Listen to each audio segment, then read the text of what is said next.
আপনি আরেকটা জিনিস হলো একটা একটা করে শেষ করি।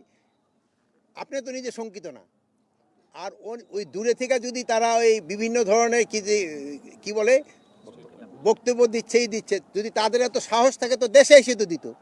যারা পালাই আছে অন্য জায়গায়, ওখান থেকে তো পালাই আছে, চোর তো অনেক কিছু বলতে পারে, তারা পালাই আছে, পালাই ওখান থেকে বলতেছে, তাদেরটা কোনো কেউ শঙ্কিত হবে নাকি? যদি ওনাদের সাহস থাকে দেশের ভিতরে আসুক, আইসা আইনের আওতায়, আইনের আশ্রয় নেক, এবং তারা তাদের কথা বলুক। অন্য দেশে পালায় কথা বললে তো ওইটার কোনো ভ্যালু নেই। ভোটে দায়িত্ব পালনের ক্ষেত্রে কোনো ধরনের কোনো অসুবিধা হবে না। হ্যাঁ,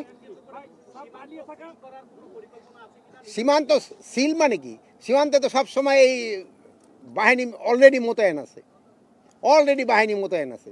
সীমান্ত দিয়া যদি কেউ কোনো রকমের কোনো কিছু সৃষ্টি করতে চায়, কাউকে ছাড় দেওয়া হবে না, কাউকে ছাড় দিতে হবে না। না, পালিয়ে ছাড়া আমাদের বাহিনীর ভিতরে কোনো নাই, পালাই ছাড়া আমাদের বাহিনীর ভিতরে কেউ নাই। যেমন আপনাদের ভিতরে কোনো পালাই ছাড়া বাহিনী আপনাদের ভিতরে নাই, আপনাদের ভিতরে কেউ আছে পালাই এলার, ওইরকম বাহিনীর ভিতরেও নাই।